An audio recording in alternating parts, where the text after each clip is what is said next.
utzi dazue minutu batez eskerrak ematen, ziurgabetasun egoera handi batean ekin genion ikasturteari, egunez egun ikasturteak aurrera egin du eta uste dut harro esan dezakegula eta ziur esan dezakegula ikasturtea oso ondo joan dela.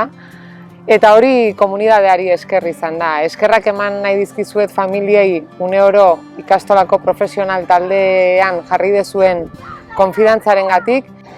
Eskerrak eman nahi dizkizuet ikaslei, hasi txikienetatik eta handienetara, zuen bizipoza ikastolara ekarrita hankak lurrean jartzen lagundu diguzuelako.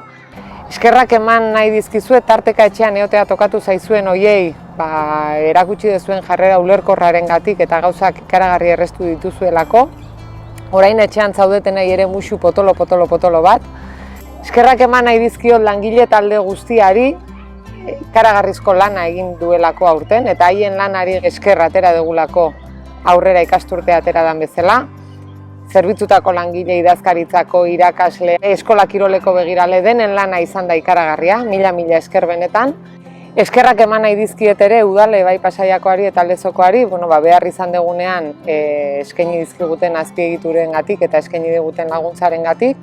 Gaitzak eraginda etxean momentu txarrak pasa izan dituzuen komunidadeko kide guzti horiei ere musu potolo bat.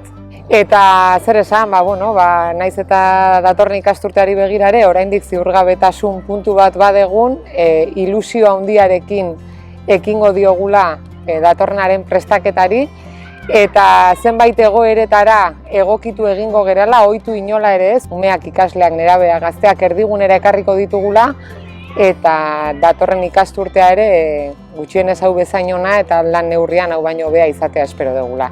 Udara ona pasa, gozatu, euskaraz hitz egin, euskara eskaini zuen seme-alabei, eta hoxe, musu handi badenei.